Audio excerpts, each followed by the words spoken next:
At alamin na natin latest sa Cagayan kung saan posibleng mag-landfall ang Super Typhoon Lawin anumang oras. Mula sa Tuguegarao, saksi live si June Veneracion. June? Igan at Pia, nakakakilabot itong hampalos ng napakalakas na hangin na aming nararanasan ngayon dito sa Tuguegarao, Cagayan.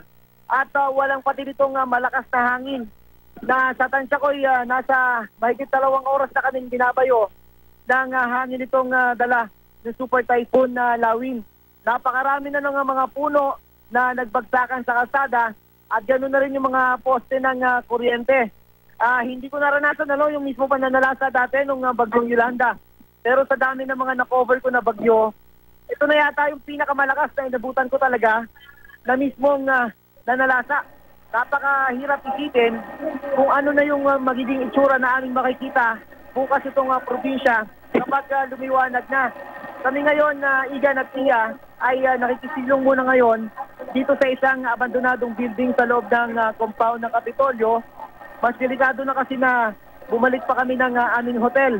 Ang problema naman namin dito sa aming kinalalagyan ay nagbabagsakan naman yung mga salamin ng mga bintana. Kaya lumang delikado rin. Kaya ngayon ay nagtatago na lang kami dito sa mga likod ng mga pader at ito mga steel cabinet na nandito ngayon sa aming kinalalagyan na Pia.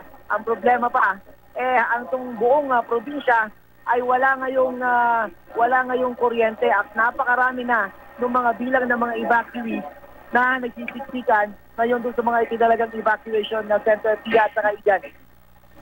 June, nakikita namin doon sa video na naibato nyo kanina kung gaano nga kalakas yung hangin sa labas ng building kung nasan kayo.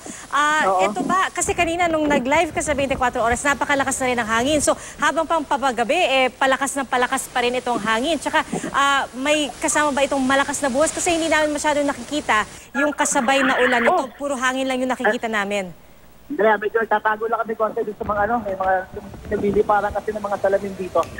Yung kanina sa 24 oras, Pia, wala sa kalinsingan yun nung lakas ng hangin na nararanasan namin ngayon. Actually, kanina sa 24 oras, nakapag-live pa tayo. Pero ngayon, hindi talaga tayo pwedeng mag-live kasi sa lakas ng hangin ngayon, ay pwedeng baliin daw yung dish ng ating SNG van. Kaya talagang hindi na kami. At saka yung video ng mga pinapadala namin, via cellphone na lang yan at pinapadala namin via Viber. Buti na lang malakas-takas pa yung linya ng komunikasyon dito sa aming kinalalagyan, Pia.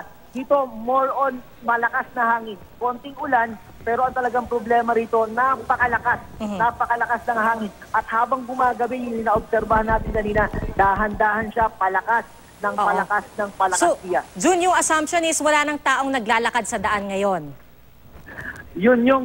Kasi kahit naman, Pia, maglakad lang, napakahirap. Napakahirap pag lumabas ka at maglakad lang. Dahil kukontra, sasalubungin mo yung napakalakas na hangin at pwede kang ihambalos ito at bukod pa dun sa napakadelikadong mga nagliliparan na debris sa labas ng kalsada, Pia. Okay, June, nakikita namin kung saan kayo nakasilo ngayon. Mag-ingat kayo dyan at makikibalita ulit kami. Maraming salamat sa iyo, June Veneracion.